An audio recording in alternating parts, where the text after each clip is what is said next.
ले, बता दिया मैंने, अघोरी नंदा है उसका नाम। अब अपना वादा पूरा कर लिपिका और मेरी हो जा। तूने वादा किया था, अब उतार अपने कपड़े। डॉक्टर की सच्चाई जानने के लिए मैंने खुद को दांव पर लगा दिया था और अब उसका खामियाजा तो मुझे भुगतना ही था। लेकिन मैं इतनी जल्दी हार मानने को तैयार नहीं हूँ। डॉक अब मेरी कहानी के इशारे पर चलेगा और मैं उसे अपनी ही कहानी में फंसाकर राख कर देना चाहती हूँ। इसीलिए मैंने डॉग की हवस को और बढ़ाना चाहा, ताकि उसका दिमाग मेरे शरीर पर रहे, ना कि मेरे दिमाग पर। डॉग, आपको पता है आगे इस कहानी में क्या होने वाला है? तुम मेरी होने वाली हो लिपिका। अब तो आपकी शक्तियों को देखकर मैं भी आपकी होना चाहती हूँ डॉग।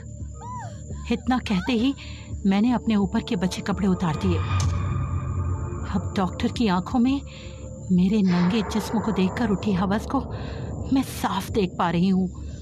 वो मुझे इस कमरे में नोच लेना चाहता था, लेकिन मैंने कहानी में थोड़ा ट्विस्ट ला दिया और उससे कहा, मैं तो पूरी तरह आपकी होना चाहती हूँ डॉग, लेकिन इसको थोड़ा मज़ेदार बनाते हैं ना।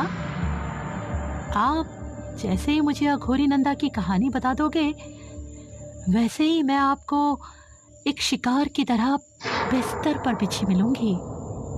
अघोरी नंदा का नाम सुनते ही डॉक्टर किसी शैतान की तरह तिलमिला उठा और जोर जोर से चिल्लाने लगा, नंदा नंदा नंदा, सुनाई देता हूं मैं तुझे उसकी कहानी।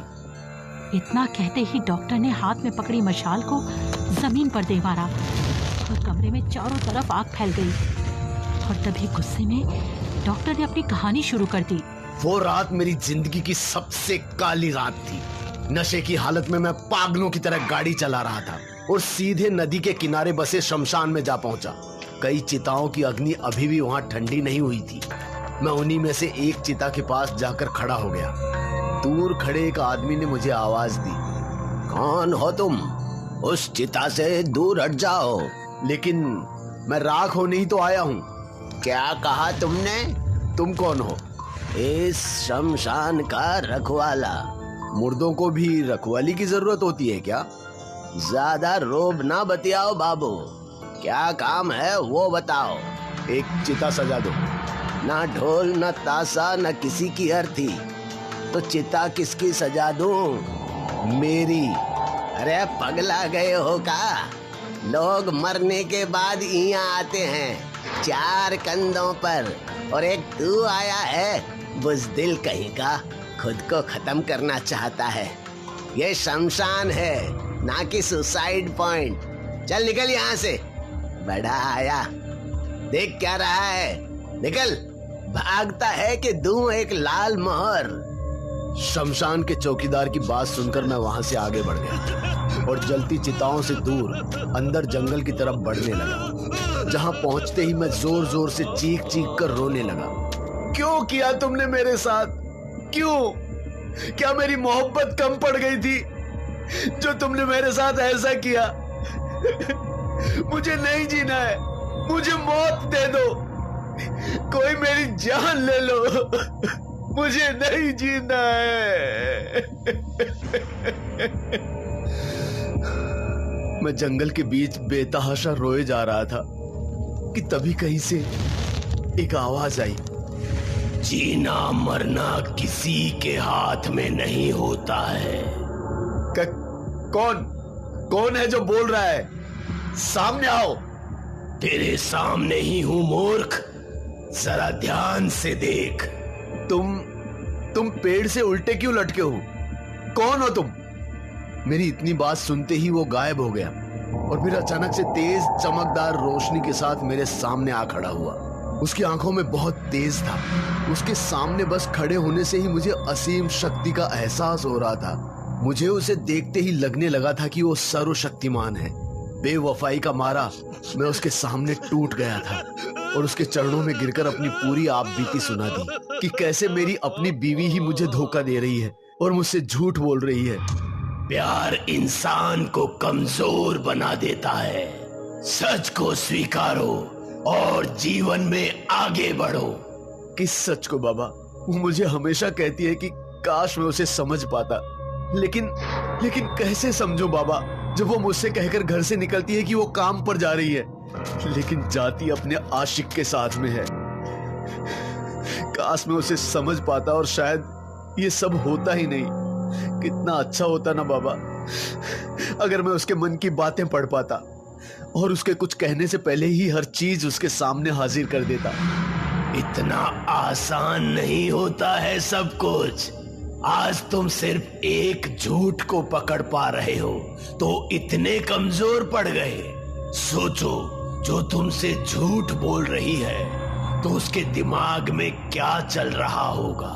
अगर तुम वो सब जान जाओगे तो जिंदगी सिर्फ मुश्किल ही नहीं, नरक के समान प्रतीत होगी। मुश्किल नहीं, आसान होगी।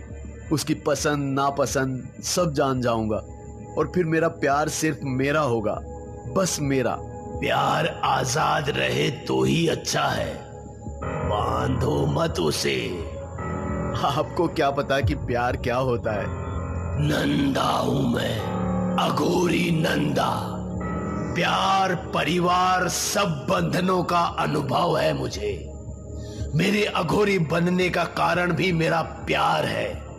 जाने दे, तू नादान क्या ही समझेगा। चल, मैं तुझे किसी का भी मन पढ़ने की शक्ति प्रदान करता हूं और देखता हूं कि तू क्या बदल सकता है। सच्ची? लेकिन ये शक्तियां यूं ही नहीं मिलती। उसके लिए साधना करनी होगी और कठिन परीक्षा से भी गुजरना होगा। अघोरी बनना होगा, त्याग करना होगा। कर पाएगा? बोल। आप मुझे अपना शिष्य बना लो, मैं कुछ भी करने को तैयार हूं। ठीक है। इसके आगे उसने मुझसे कहा कि अगर मुझे उसका शिष्य बनना है तो संसार के मोह माया को त्याग कर उसके साथ वहीं वीराने में रहना होगा। आधी रात को शमशान में साधना करनी होगी और खुद को साबित करना होगा कि मैं उन शक्तियों के लायक हूं भी या नहीं। मैंने अघोरी नंदा की बात पर कोई नानुकुर नहीं की, क्योंकि मैं तैयार था। मैं अडिग था उस चीज को पाने के लिए जिसकी मैंने कल्पना की थी। इसके बाद अघोरी नंदा ने जलती हुई चिता की तरफ इशारा किया और मुझसे अघोरी रूप को धारण करने को कहा। मैंने बिना कुछ सोचे समझे अपने सारे कपड़े उतार दिए और किसी अघोरी की तरह चिता की राख से सराबोर हो गया। इसके बाद अघोरी नंदा ने मेरा हाथ पकड़ा और एक मंत्र बुदबुदाया और मैं उसके साथ एक तेज रोशनी से गुजरते हुए एक ऐसी जगह पहुंच गया जहां सब अघोरी और अघोरने थी। किसी के गले में नरकंकाल की माला थी तो कोई नरमुंड हाथ में लिए अग्निकुंड के पास बैठा साधना कर रहा था। मुझे वहां देखकर किसी की कोई प्रतिक्रिया नहीं थी, बस थी तो घोर चुप्पी, मानो पेड़ के पत्ते भी हिलना भूल गए हों। तभी मेरी नजर एक अघोरी पर गई जो चिता की राख से कुछ बटोर रहा था। जैसे ही मैं उसके पास गया वो चीखते हुए कहने लगा, मांस खाएगा, मांस, बोल, बोलता क्यों नहीं? उसके अचानक ऐसे बोलने से मैं सकपका गया था। मैं अंदर तक कांप गया। हर तरफ अघोरियों को देखकर मुझे ऐसा लग रहा था जैसे सब मेरी तरफ ही देख रहे हों, जैसे वो मेरी ही जान के दुश्मन है। ये सब कुछ देखकर मैं ठिठक गया और घबराने लगा कि तभी मुझे ऐसे देखकर अघोरी नंदा ने कहा, तुम्हारी पहली परीक्षा है, पहले तुम्हें अपने डर पर काबू करना सीखना होगा। इतना कहते ही अघोरी नंदा कहीं गायब हो गए और वहां मौजूद दूर दूर तक खड़े सैकड़ों अघोरी और अघोरनों की नजर मुझ पर ही थी। उन्हें देखकर ऐसा लग रहा था कि वो मेरे खून के प्यासे थे। देखते ही देखते वो सब मेरी तरफ बढ़ने लगे। एक एक करके मेरी तरफ बढ़ने वाले अघोरी शैतान में बदलने लगे थे कि तभी उनसे बचने के लिए मैं जंगल की तरफ भागने लगा। लेकिन जब मैंने नजरें उठाकर चारों ओर देखा तो मैं चारों तरफ से घिर चुका था। उनसे बचने के लिए मैं एक पेड़ के पीछे जा छुपा, लेकिन तभी मुझे अघोरी नंदा की बात याद आई कि मुझे अपने डर पर काबू पाना होगा। लेकिन मैं तो यहाँ सभी से अपनी जान बचाते हुए डर रहा था और अगर मैं अघोरी नंदा की इस परीक्षा में फेल हो जाऊंगा तो सब कुछ मुझसे छिन जाएगा। इसलिए मैंने सभी अघोरियों का सामना करने का फैसला लिया। चारों तरफ से अघोरी मेरी तरफ ही बढ़ रहे थे और मैं अपनी मुट्ठी बांधकर उनसे टकराने के लिए तैयार था। फिर जैसे ही वो मेरे करीब आकर मुझ पर चिल्लाने लगे, मैंने उनसे भी तेज चिल्लाकर उन पर हमला कर दिया। और एक ही पल में सारे अघोरी जो शैतान बनकर मेरे पीछे पड़े थे वो एक एक करके धुआं हो गए। अब इस बियाबान जंगल में मैं अकेला था, दूर दूर तक कोई नहीं था, बस बेचैन कर देने वाली आवाजें। तभी ऐसा लगा कि मैं किसी अंधकार में खो रहा हूँ। मुझे समझ में नहीं आ रहा था कि ये कैसा माया जाल था। अचानक से उस अंधकार में एक तेज रोशनी फैली और अघोरी नंदा मेरे सामने आकर प्रकट हो गए। उनकी परीक्षा में मैं उत्तीर्ण हो गया था और अब बारी थी उस साधना की जिससे मुझे असीम शक्तियां प्राप्त होने वाली थी। अब मैं रोज अघोरी नंदा के साथ आधी आधी रात में साधना किया करता था और लगभग 21 दिनों की कठोर तपस्या के बाद मुझ में वो शक्तियां आ गई जिनकी मुझे तलाश थी। मैं अघोरी नंदा का आशीर्वाद लेकर वापस अपने घर लौट आया। मेरी बीवी घर पर नहीं थी। मुझे पता था कि वो जरूर अपने आशिक के साथ गई होगी। खैर, मुझे सब अच्छा करना था, इसलिए मैं उसका इंतजार करने लगा। लगभग आधे घंटे बाद वो घर आ गई तो मैंने वेलकम होम कह के उसका स्वागत किया, लेकिन उसके चेहरे पर कोई भाव नहीं था और ना ही मन में कोई सवाल कि आखिर इतने दिन में कहाँ था। मैंने उससे पूछा कि वो कहाँ गई थी, लेकिन उसने मुझसे झूठ कहा कि ऑफिस में उसे देर हो गई, जबकि मैं उसके मन को साफ साफ पढ़ पा रहा था कि वो सोच रही थी कि मैं इसे कैसे बताऊं कि मैं किसी और के साथ थी। मेरे अंदर इस बात की खुशी तो थी कि मैं उसका दिमाग पढ़ पा रहा हूं, लेकिन उसके दिमाग में चल रही बेवफाई को जानकर मुझे सुकून नहीं था। वो मुझसे नफरत करती थी, उसे मेरा साथ चाहिए ही नहीं था, लेकिन वो चेहरे पर ऐसे दिखाती थी कि जैसे उसे मेरी फिक्र है। इन्हीं सब चीजों के बीच मैंने उसके दिमाग में कुछ ऐसा पढ़ लिया जिससे कि मैं अपना आपा खो बैठा। वो मुझसे सिर्फ झूठ ही नहीं बोल रही थी, बल्कि मुझसे दूर जाने की प्लानिंग भी कर रही थी, लेकिन मैं उसे खुद से दूर नहीं जाने दे सकता था। इसलिए मैंने उस पर काबू करने का प्लान बनाया। अपनी यही तमन्ना लेकर मैं दोबारा शमशान गया, लेकिन अघोरी नंदा मुझे कहीं नहीं मिली। मैंने फिर सोचा कि अघोरी नंदा इस दुनिया में अकेले अघोरी थोड़ी है और मैं किसी दूसरे अघोरी की तलाश में निकल पड़ा जो अघोरी नंदा से भी शक्तिशाली हो, क्योंकि अब मुझे सर्वशक्तिमान बनना था। अब मुझे अच्छी ही नहीं बुरी शक्तियां भी चाहिए थी जो मुझे अघोरी नंदा कभी नहीं सिखाते। और अपनी इसी खोज के सिलसिले में मुझे पहाड़ी वाले तांत्रिक मुंडा के बारे में पता चला। शहर के दूसरी ओर नदी के उस पार एक वीरान पहाड़ी पर उनका बसेरा था। वहां तक पहुंचने के लिए मुझे आधी रात में एक घने जंगल से गुजरना पड़ा और जब मैंने उस पहाड़ी पर चढ़ना शुरू किया तो असल में मुझे मौत दिखाई देने लगी। रास्ते में हर जगह नरकंकाल फैले हुए थे। ऊपर चढ़ते हुए हर कदम के साथ मुझे बस एक ही बात का एहसास हो रहा था कि कहीं कोई मेरे पीछे तो नहीं है। ऐसा लग रहा था लिपिका कि कोई मेरे कंधे पर हाथ रख रहा है, लेकिन जैसे ही मैं पीछे मुड़ता वो गायब हो जाता। जैसे तैसे मैं उस पहाड़ी के ऊपर मुंडा की गुफा में पहुंच गया, जहां वो एक अजीब से राक्षसी प्रतिमा पर खून चढ़ा रहा था।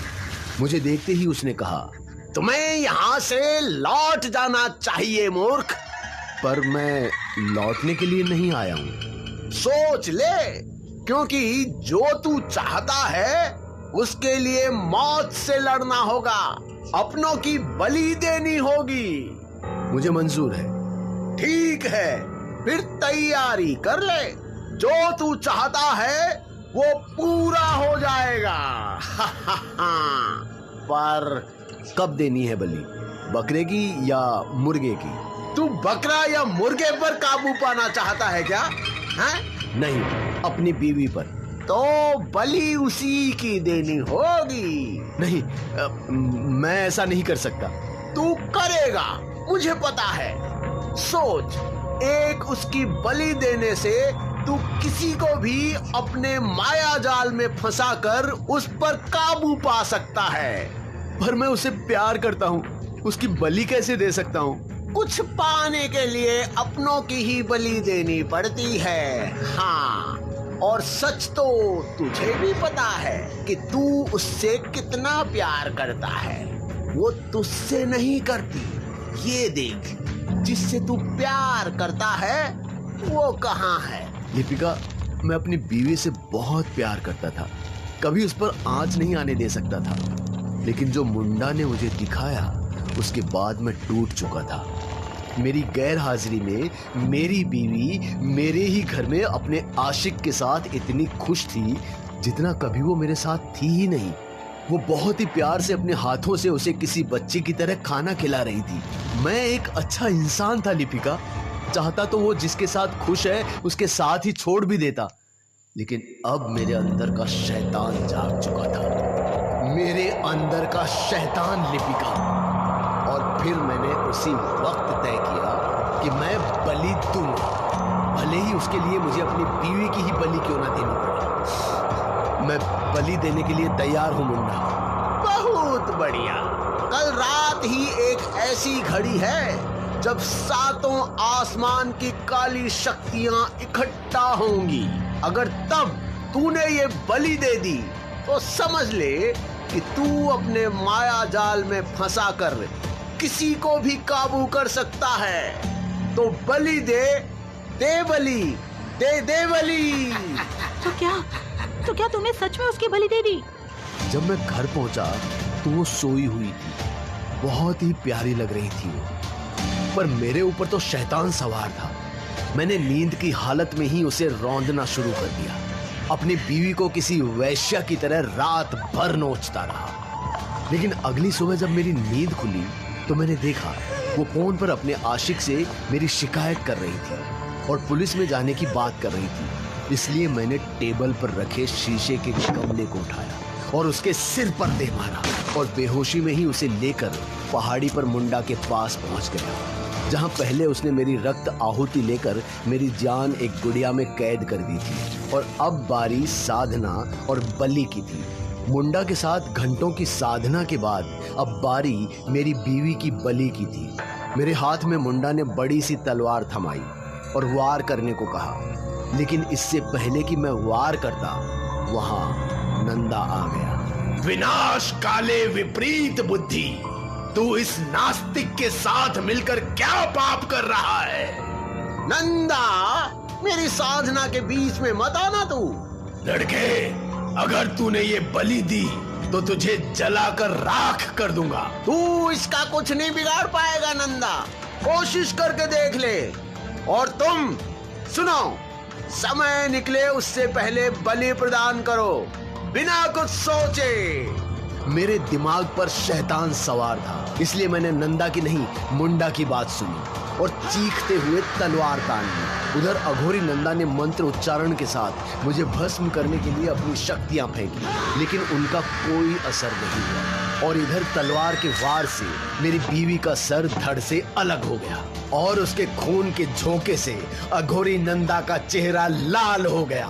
अघोरी नंदा मेरा कुछ नहीं बिगाड़ पाया, कुछ नहीं।